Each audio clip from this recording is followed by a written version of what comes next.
All right, welcome everyone. I am excited to see you all here. We've got a good crowd today, and I'm going to stop talking almost immediately because we have some really exciting conversations to have, and those will be led by Dr. Sharon Simmons. And just can't wait for you to hear what she has to say and to add your voices to this conversation because um, it's a great new way of thinking about teaching and engaging your students. So Dr. Sharon Simmons from the College of Business, she is a associate professor of entrepreneurship, and that's what entrepreneurs do. They think outside the box. So she has destroyed the box, and she's going to tell you how to do the same thing in your classes. So Dr. Simmons, take it away. Hello, everyone. Good afternoon. Good afternoon. Okay, so we're going to jump right into open space and we're going to get right into this feeling of what we're here to learn about today. So I'm going to start off and I'm going to ask Shirley Williams, I'm going to ask you a question. What is the most challenging aspect of engaging students that you currently have in the classroom?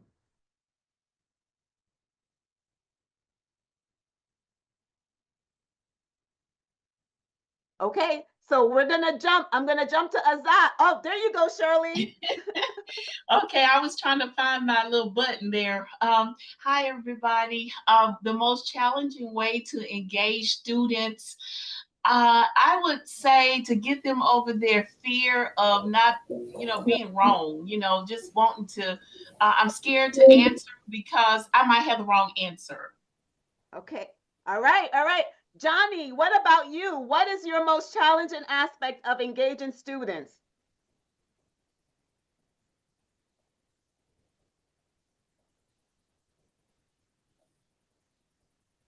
Johnny, are you there? Okay, I'm gonna jump to Karen. Karen, what's the biggest challenge you have with engaging students? Uh, my biggest uh, obstacle is they come in. I teach graduate students, so they come in tired from work and worried about if their kids are getting something to eat at home, and their spouse or a grandmother is taking over. So that's my biggest obstacle. So what I let them do is relax, and I give them a relaxation kind of technique thing to do in counseling, and that calms them down, and they breathe better. They breathe better. So we do deep breathing to get them to respond better to what's going on in the classroom. And what about you, Yolanda? What's the most challenging aspect of engaging students in your classroom? Um, Mostly keeping them focused. A lot of times they come in and they haven't read, and these are undergraduates that I'm talking about. So just kind of keeping them focused on task with what is needed in the classroom. And Yolanda, how does that make you feel as a professor in the classroom when the students aren't focused? I feel a little overwhelmed, but I try to, I work through it.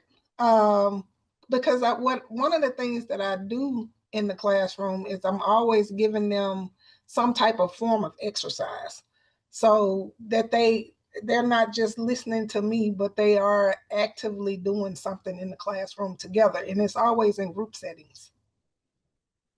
And Candace, how would it make you feel if you came in and you felt like your students were anxious and feeling anxious by the assignments that you were given? I would wonder what I'd missed because, I feel like I know what I'm doing most of the time, but if I create an assignment that has thrown them off, then I have missed something in communicating with them. And so many times we walk into our classrooms and we have our structured program set up for our students. Our students walk into the classroom and they have the structured program that we set up for them, right? And so they're trying to engage on our terms. We're trying to engage with them based on the energy level that they're putting out from engaging on our terms. And we're in the classroom, and there's this quiet elephant in the room in terms of, we both want to be here. We both walked into the room, but we're not 100% connected, right? And part of the reason for that is that students like us have different styles, right? We have different styles that we work with. As educators, some students are more visual, some students are more audio, some students need to write in order to learn, and some students want you to speak and lecture and provide the structure. So in one classroom, you have all of these students with these different learning styles. You as a professor, you also have a learning style, and you teach to that learning style unless you're intentional about it, that I am going to change and be adaptive to the different learning styles in my classroom. So that takes intentionality. There's something else that happens in our classrooms. When we come in and we are interpretive of the materials that are being up, that are in the textbooks, that are in the structured materials, when we interpret it based on our lived experiences, right? And so our lived experiences have the boundaries of who we are, where we've been, what our backgrounds are, what our level of instruction and our training is. It's bounded by us. Our students come into the classroom and they have their own lived experiences, and they are trying to interpret the structured material. They're trying to engage with our interpretations of it, and yet still they have questions of their own in terms of, well, how does this apply to my lived experience? And so that brings us to this conversation of open space.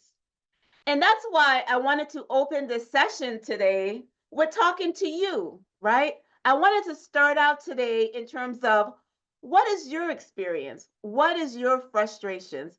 I wanted to hear from you what it is that you're interested in learning about, so that as we build our conversation, what we talk about today is a function of my boundary as well as your boundaries. And when the two of us are engaging from that perspective, then we co-create a learning experience that not only motivates the students, but it motivates us, right? So what I want you to start with is, I'm going to start structured with a definition of open space, just so that we all have some type of framework in terms of what it is I'm talking about in terms of open space. Open space is an environment where you allow some type of co-creation with the students that you are engaging with. The co-creation can come in a number of different forms. The co-creation can be from the perspective of, what is the learning material that we're going to talk about? What is the topic that we're going to talk about today, right? You can, in an open space, co-create that with the student. Co-creation can also occur from the methodology. I'm going to put a structure around the topic that I'm going to talk about today, but students, I'm going to allow you to provide the methodology in terms of the way it actually takes place, right? So does it take place with us, with our cameras on, engaging each other? Does it take place with our cameras off and me talking to you? Does it take place in terms of you asking me questions and I answering? Does it take place in terms of us taking a couple of minutes to reflect individually on prompts? Does it take place in terms of us talking together as a group? Does it take place in terms of an immediate question and answer, an immediate problem solving approach? Or does it take place in terms of, let's set the stage for you to go off on your own, experiment, reflect, discover, and then to come back and have a debrief around us? So open space can take place from going from the methodology of what subject will we cover. It can go to how we will cover it. And it can also go to one more thing, the context of how we actually cover it. So I'm going to give you an example, and I want you to listen to my example, because then I'm going to ask each of us that are here. There are 25 of us here, 20, maybe 22 of us when we take the AI out of it, but maybe we can have AI talk to us too. We'll come back to that.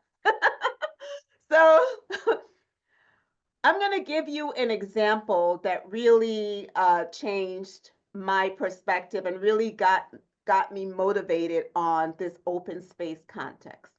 So I teach entrepreneurship.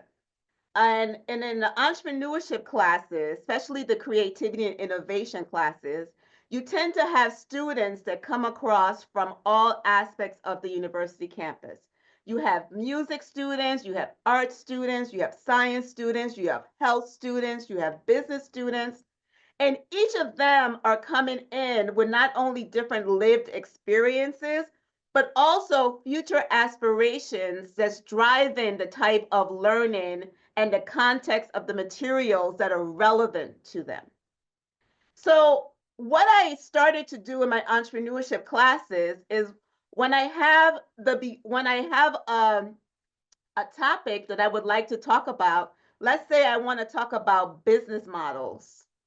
What I would ask the students is, I'm going to pull some case studies to teach you about business models.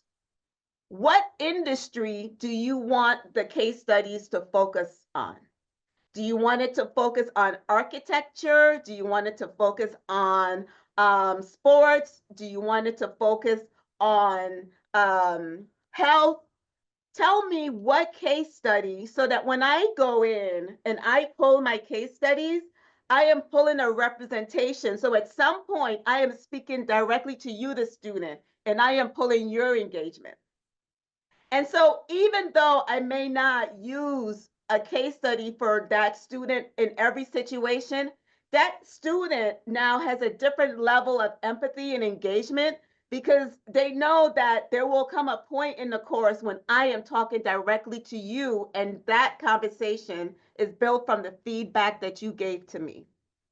So I'm going to come around again. That's my example. I'm going to come around again, and I'm going to ask you to share some instances where you think, maybe there's something I can do to co-create a particular part of what I deliver to students because of. Am I not on camera? Oh, okay. Not you, the rest of them.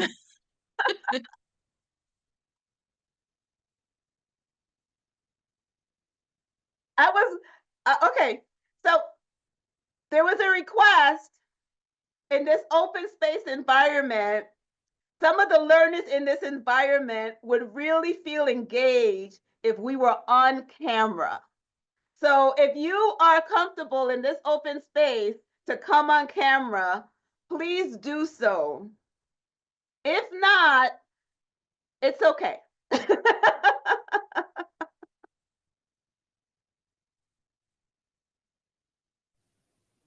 Okay, so now you know my example, and you've had a couple of minutes to reflect on your experience.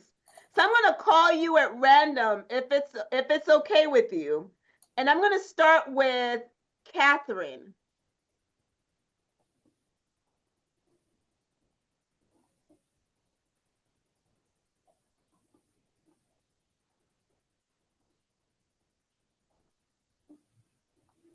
Catherine, are you coming?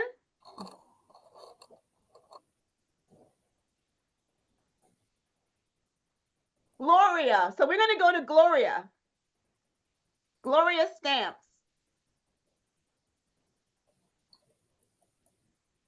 I was late. Can you hear me? Yes. I was late getting into the Zoom and I really don't know exactly what your question is. Yes. Okay. So the question is, when you are engaging with your students in your classrooms, what is a reflection that comes to mind? I'm not going to say it's a challenge, but what is your reflection? Something that comes bubbling up, like the first thing that comes to your mind in terms of, when I engage with my students, there's this one aspect where I feel like we can connect more with each other. And maybe there's something that I can do in order to build that connection with the student, to form that bond. Okay, when I am in my online, my face-to-face class, the way I get my students engaged, I always ask a question. I give them the opportunity to think about that question, and my students are non-traditional students, and they have a lot to share with other students within the class. So I get each one of them to talk about their experience. And once they start talking about what they actually do, that encourages other students to get involved, to start talking about what challenges they might have, or what they are doing to cope with some of the things that that's in their life. So I try to include them in discussions, something that they can actually relate to. That's beautiful. And Gloria, that is actually a great starting point, because as you're talking, I'm going to have a conversation with you to help you understand the framing of open space from a methods view, in terms of, now, how do I take this approach of getting the feedback from my students by asking questions and learning more about their lived experiences and interjecting it into the curriculum, because I recognize that my students are non-traditional.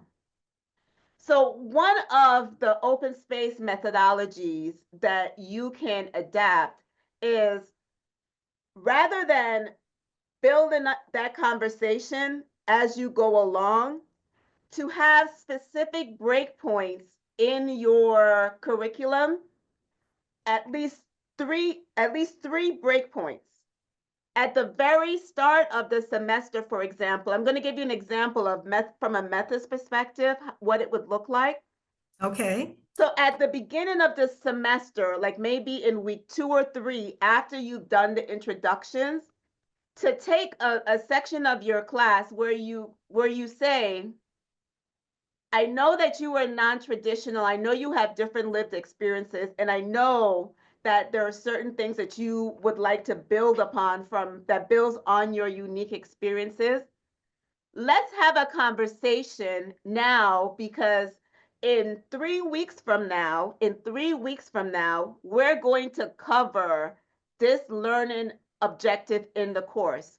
There's something that we're going to talk about that specifically that allows itself to be adapted to your learning, your lived experiences. So what I would like to do with you is to talk to you now to get an understanding as to what you would like to know, so that when we get to that point in that class, the class is designed around what you want to take away. So rather than building it on the spot with the students in the particular class session, what you're doing is, in advance, you're sort of prepping in advance for that session, but you're doing it with the co-creation, with the input of the students, and you're letting them know that it's coming. It's a different level of engagement with the student when you are live, delivering your material that you prepared, getting their questions, and then responding. It's a different level of engagement when you step backwards 2 steps and you say, I know what we are going to cover. We're going to cover the effect of diseases on the skin, and we're going to do that in week 6. We're here in week 3, and I would like to know, is there a particular disease that you are interested in? Is there a particular part of the skin based on what your experience is that we need to cover? Is there a particular region of the United States or a particular industry where the skin is impacted or this disease is prevalent where you would like to see more of that covered? That's where you get to the co-creation. So now the student is helping you to co-create that space. For you, Gloria, you still have the structure at the beginning of the semester where you have laid out what your learning objectives are for the entire semester. The only thing that you are actually shaping is the context and the level, the type of conversation that's going to be built into there that's related to the lived experience of the student. The benefit to you is that by asking it early on, it gives you time. I know for me, when I'm teaching architecture students, I have no idea what the business model for an architecture student is, right? So when I ask the student early on and they say, I would like to know about architecture business models, I now have 3 weeks to get myself up to speed so that what I deliver to them has the rigor and has my understanding of it so that I can engage them on some level, right? And that's the beauty of the co-creation. So I talked to you about 2 phases of it. The first phase is asking the student to get their insight on how they would like that space to be shaped. The second part of it is implementing in that space. The next part of it is assessment and understanding whether or not the learning objective was achieved, right? So the next part of it is the structured rubric. So you have your learning objective. Now you want to understand what type of learning takes place. So I have an example of a rubric that I would like to share with Dr. Pizzetta, and then maybe later on she could share it out.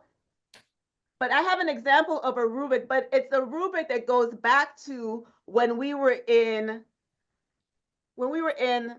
if you were like K through 12, if you're an educator, you'll know what type of rubric I'm talking about. A rubric that says, what is your level of understanding? Did you demonstrate basic knowledge? Did you demonstrate mastery? Did you demonstrate? So when you're actually assessing the students, because you're given space, open space, what you want to assess, and one method of doing it is to demonstrate their understanding of it. And when you design the rubric that way, you're really building to the tacit knowledge that you're actually trying to deliver underneath the lecture, and not necessarily the codified way in which the lecture takes place, because that you are co-creating with the student. Gloria, do you have questions about that? No, I do not, but the information that you just shared with the group is very, very good.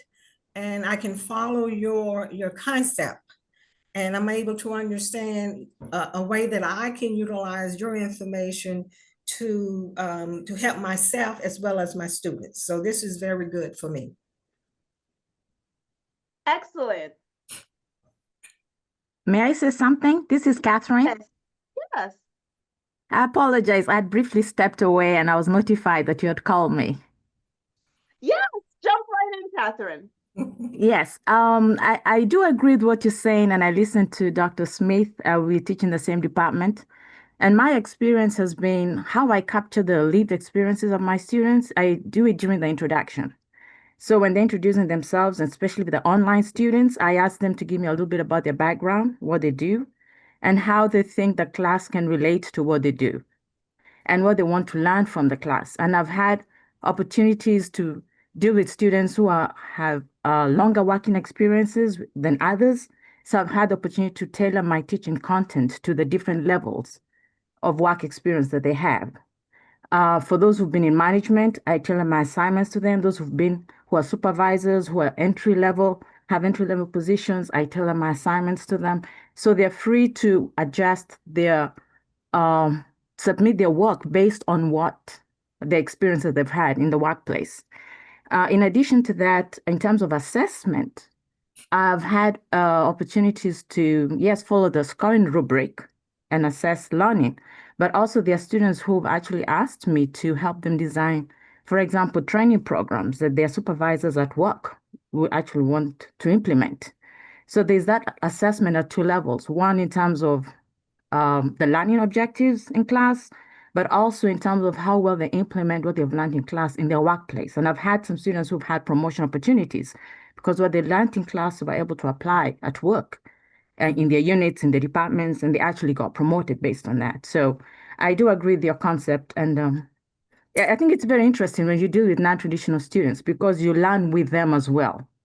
So you learn from them and they learn from you. You have the theory, they have the work and lived experience. So it's a beautiful interaction. These are great stories. Dr. Pizzetta, I would like you to do me a favor. Could you screen share the slides? Do you have the slides? Could you screen share the slide?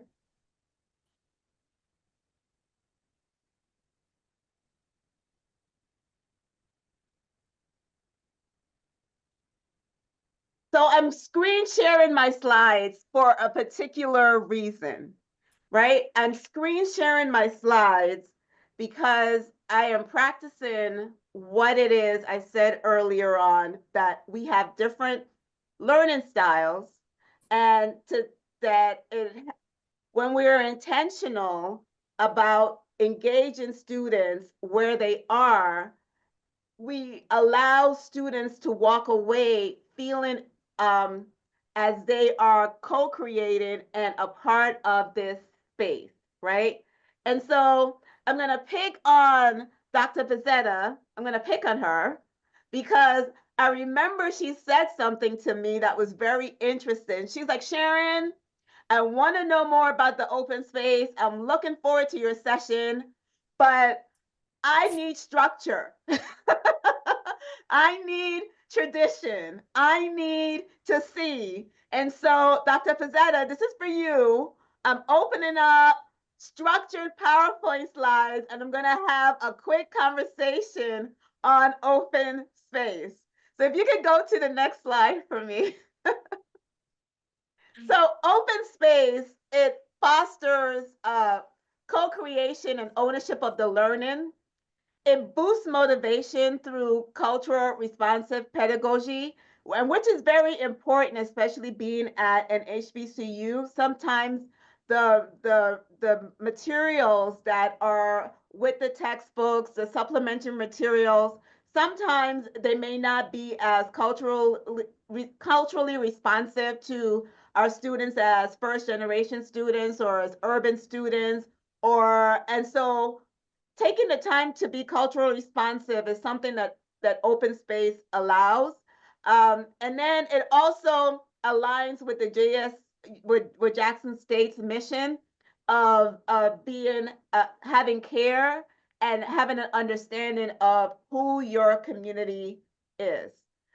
Before we go to the next slide, I'm going to share something with you about how I do some of my open spaces in the creativity and innovation class.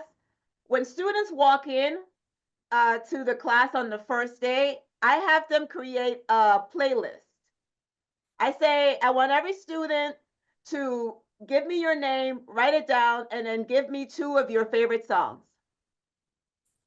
And when we walk into class for the every 5 or 10 minutes, the first 5 minutes at least is an open space where I am playing their playlist and I am giving them the freedom to just be in whatever mood or whatever space they want to be in, right?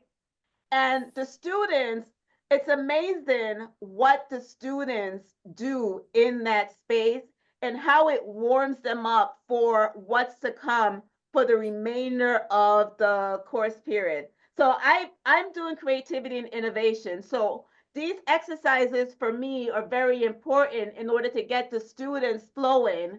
And so that's what I do with my open space. I co-created a space where it's them, it's their music, it's their vibe, it's their mood, and I let that take place for the first 5 minutes of class. If we could go to the next slide. So the open space has a 4-step model. The first step is the instructor designates an open week or module. So when you are preparing your experience for the semester, you decide intentional what is going to be the open space for this course. Is it going to be a method? Is it going a method of delivery? Is it going to be how they submit assignments? Is it going to be what happens during a particular day, whether they design it? Is it going to be changing the case study context? But what is it that's going to be taking place? And so the main word that I'm using here for you is intentionality. You're intentionally creating the open space. The next thing that happens is that the students engage in proposing the topics, the formats, or the projects. Now, that's my version of an open space where the students are co-creating with you.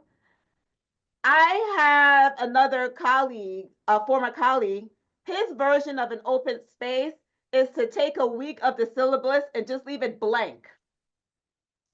That's his version of an open space. And when he gets to that week, he says, we just figure it out. We just go with it. But it's an open space. You know, if they come to class, they come to class. We decide we just figure it out. It's just a space. And so that's how he handles his open space. So you can decide for what you teach and for what you need to deliver and for how you do your assessments of the learning objectives, what type of open co-creation is good for you. The students don't necessarily have to tell you what to do. It could just maybe be enough for you to create that open space where certain things take place and the students can have more flexibility than they would normally have on a traditional day. If you decide to have the students actually take place in the formation of this open space, then the class will vote and decide collaboratively what the content or what actually takes place, whether the methods or the topic or the experience, the class will actually take a part in it. Why is this important, right? If I walk into a classroom on week 5 and I tell my students, oh, you know, today we're just going to have an open space, they may look at me and they may say, you just didn't prepare anything. You just woke up on the wrong side of the bed today, professor. I'm not buying it. But if you tell them in advance that this is to come, they understand the intentionality of it and their perception is different of what actually is taking place in that space. So that's just something to keep in mind. Your rubrics are important, right? Because it ensures academic rigor. So the more flexible that we become on delivery, the more flexible that we become on context, then having a rubric that's really measuring the level of demonstration of learning of the core topic, the core learning objective becomes even more and more important. So the more open we become, the more the rubrics and the assessments need to have that academic rigor. It's the same concept of, you know, when we move from face-to-face to online, the less face-to-face interaction we have with students, notice that our rubrics become more and more defined and more precise. So it's the same type of methodology as we're talking about engaging with our students. Okay, so any questions so far on the 4-step model? Okay, so we can go to the next slide. So here's an example of the open space in action.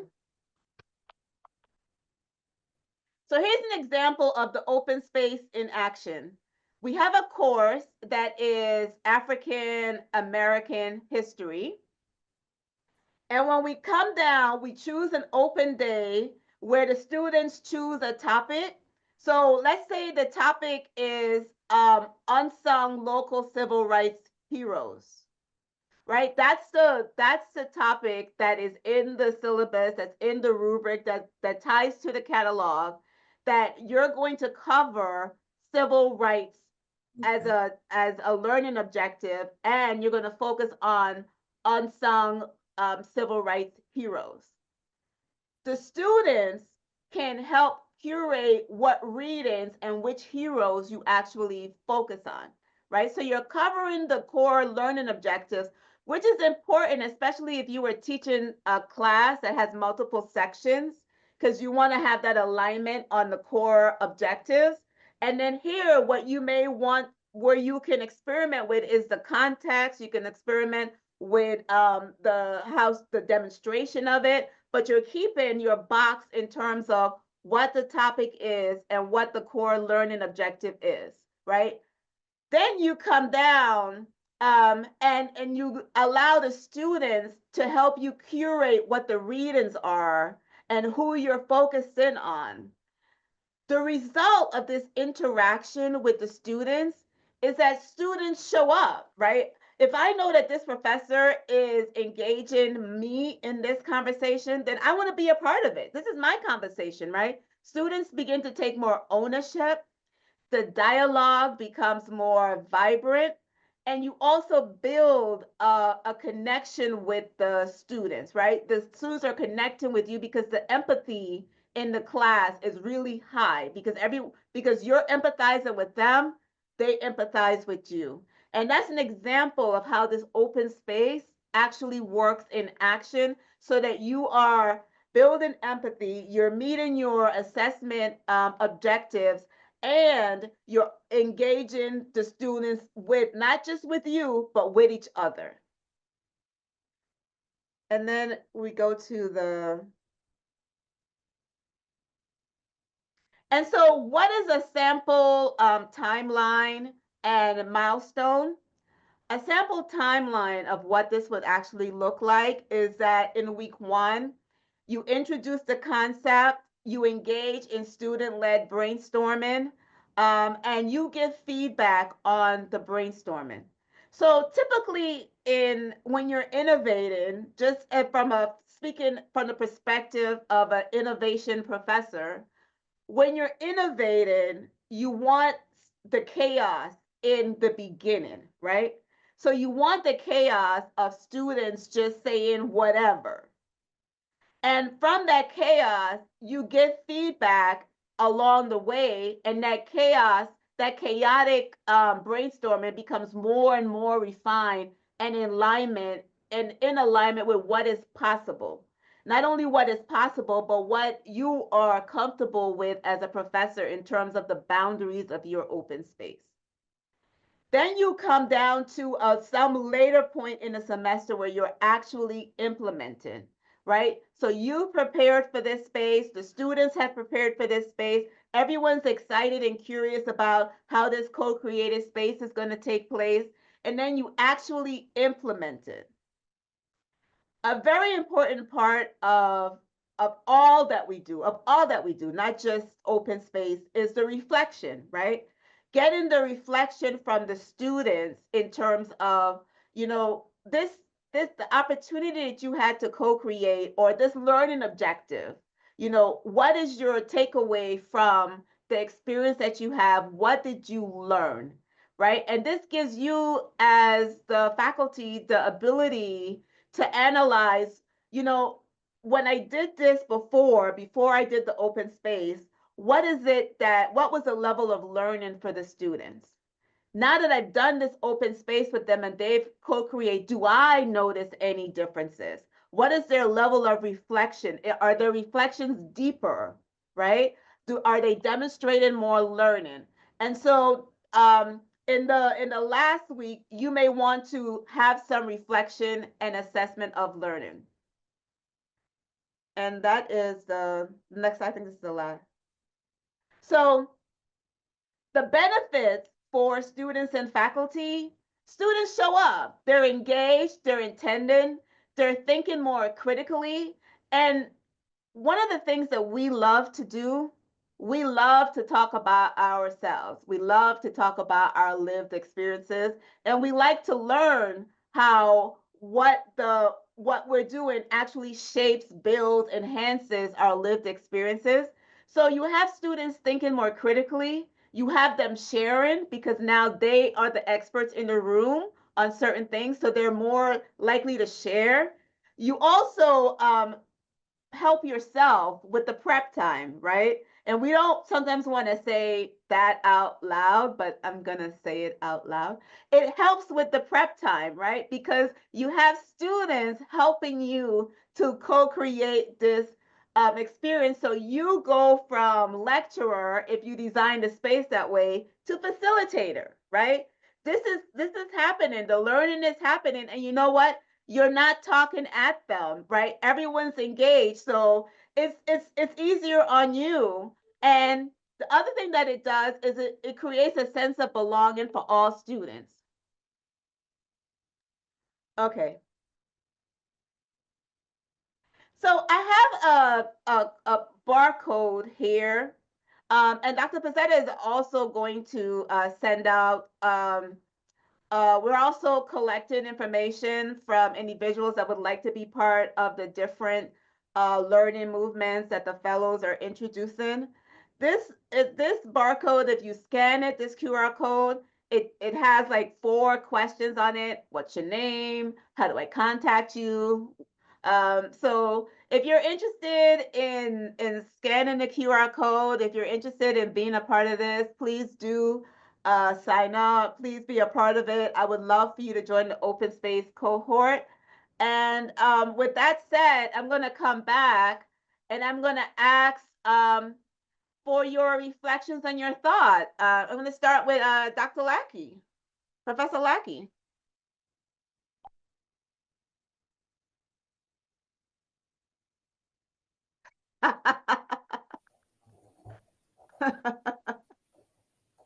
Hello, how you doing, doctor?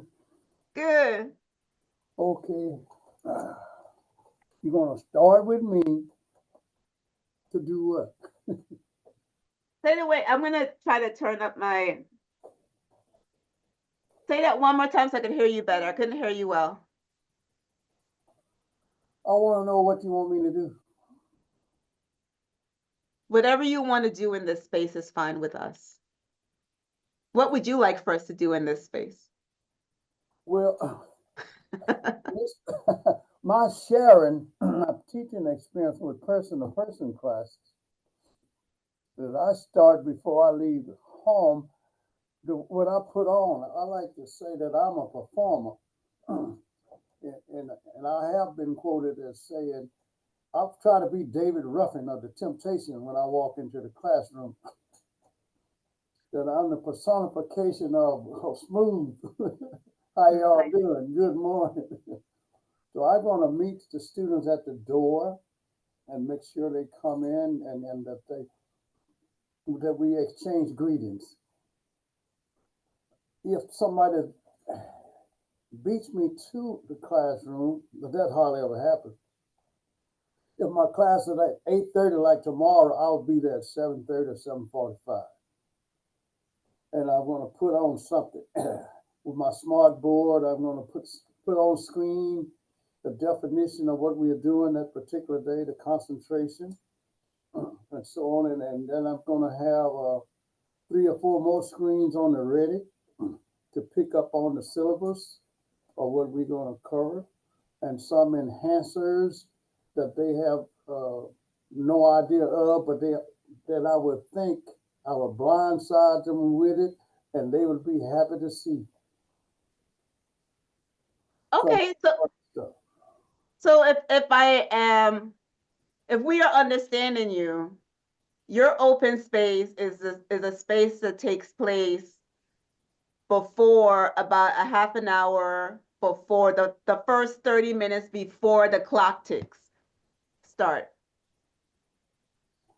You could call it that. That is true, because um, students who normally would visit the professor during office hours, they have a chance to visit this professor before class at all times and after class at all times. So that's Okay. an open space, or you come in and we share information. And then, I've been a historian and a geographer for 100 years. So I have studied planet Earth and all the places they're in. So, like you from the West Indies, or that I would say, oh yeah, and I would try to impress upon them or ask some questions about their background and their place of residence and so on. And I would share some information or some tidbits that would show some relatedness. So if it's a foreign student, it doesn't matter; it'd be the same. There'll be something that I can pull from the cosmos that will relate to that student. Each student would have something relatedness, or if the student is an athlete, like one student say, "Well, I'm on a bowling team." I said, "Have you ever hit a 7-10 split, the rabbit ears?" Which is the hardest ball to roll on the bowling in the bowling alley. And on it goes. If they play football, I'm a football referee, baseball umpire, I run marathons, or whatever they are doing in the sports I want to relate to. And then if not, I want to relate to their majors and so on. Like Dr. Smith said earlier, you want to have some connectivity, some connectiveness with the student and the professor and the rest of the students, to show that that particular student is unique. Each one is unique, and each one has a story to tell if they so desire. And building on Professor Lackey, does anyone want to build on that, on what he's saying, to continue his conversation?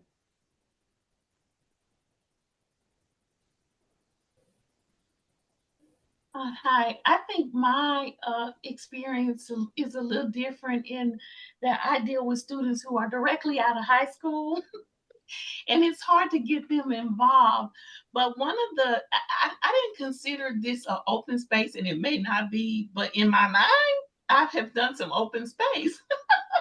But the students won't talk to me, and I'm saying, give me an analysis, and so they are looking at me like, what in the world are you talking about? So if we're going to do a literary analysis, I need them to interpret something, give me some symbolism, and I'll say, what about Robert Frost, The Road Not Taken? There's two roads out there, and you gotta choose one of the roads, and it's all about decisions, and they're just looking at me. So what I started to do quickly is I say, you choose whatever poem, whatever song, and everybody mostly chooses a song, and I want you to give me a little blurb of it, and then tell me what they're talking about. So if you're talking about Beyonce saying, if you like me, put a ring on it, what does the ring symbolize? A long-term commitment. If you like me, you will, and they almost always go to a rap song.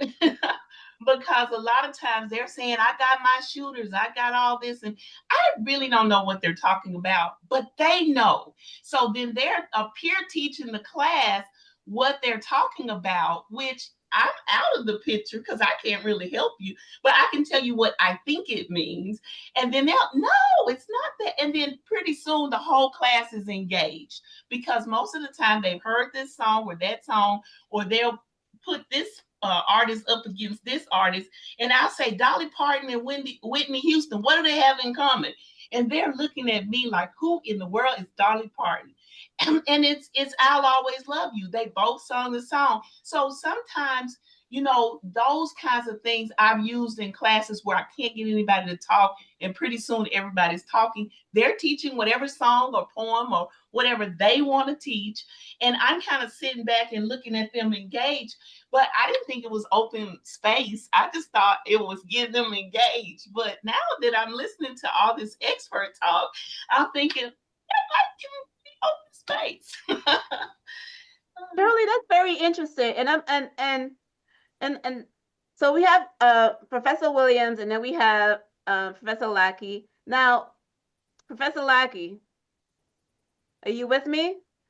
Professor Williams started up and she said, well, I'm going to talk about something different from what he was talking about. And I want to come back to you and ask you, is it different or is it the same? I know you use sports, you use music, you use the structure before, she used the structure during. She talked about, you talked about sort of the way things flow. She talked about free flow and pathways. I want your perspective now. Are you talking about different spaces or the same? It's going to come to the same from my perspective, because what we are doing is to engage the student to have some warmth and some relatedness to what we are teaching, and bring it into the space that we are, so that it will be well received. If the student is aloof from it, or the material is aloof, we want to bring them together. Here you are as a student. So I know that she said that about high school, fresh out of high school. The way I deal with the fresh out of high school is that I'm going to know their mascot and their school colors. You know, I have this tremendous memory, and I've been a football referee for 50 years, so I have to cover these schools, and I know their mascots and school colors, generally speaking. And right now, down the hall from us, as Dr. Kerr knows, that we have about 50 superintendents of schools and principals and things always passing by, so I get to know them personally. So when I get to the classroom, I utilize my personal connections to bring them to the student. And everybody wants to be important or connected. So anything you can relate to that particular student, to something they're already known, so that student will feel important among the peers, the classmates, then that's, in my estimation, the student feels better. I'm important. I'm not an unknown. Yes, my school is important, where I came from, of my country, my county, of my city. Anything that can bring the student into a feeling of importance. That's in Maslow's hierarchy of needs. You want to increase the sense of belongingness. That's step number 3 in his hierarchy. And to get them to number 4, to their self-esteem, which can take them to number 5, to their self-actualization. So I use Maslow's hierarchy to undermine, to undergird my approach to student relatedness. And All so right. I'm gonna jump in here real quick. Thank you, Dr. Lackey. I think that your warmth and your connection with the students, that's what we're all aiming for. But I'm like Dr. Williams. I'm a square and I don't know anything about being young.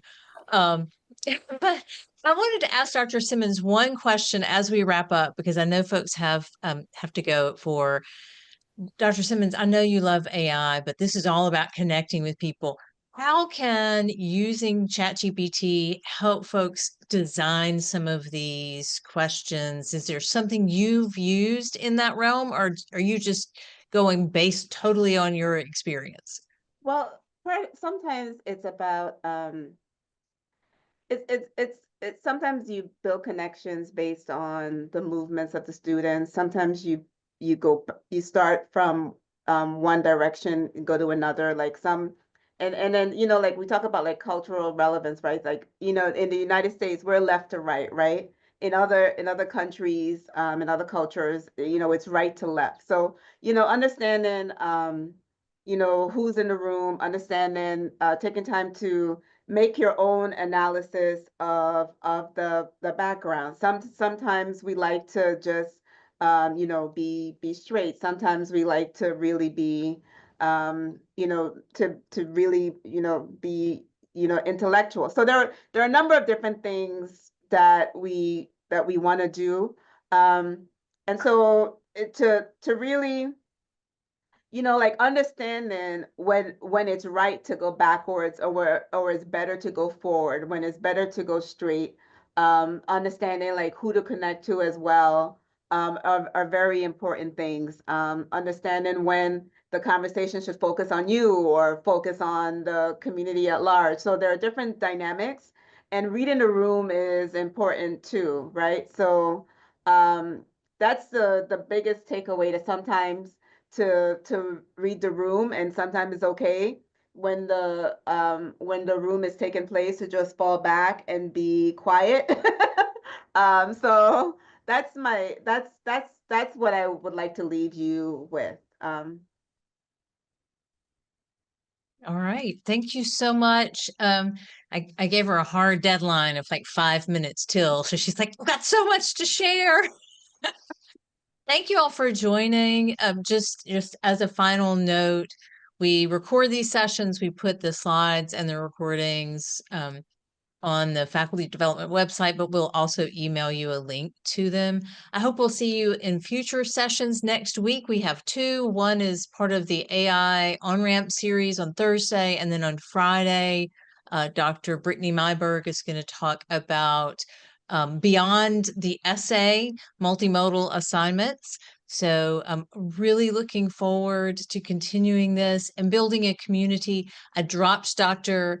Simmons' contact information in the chat. She is super friendly and helpful, and really would love to hear your questions. I promise. So reach out to her if you have them. Thank you so much, Dr. Simmons. I'm less afraid of open spaces than I was before we started. The chaos may be contained. I think I can do it.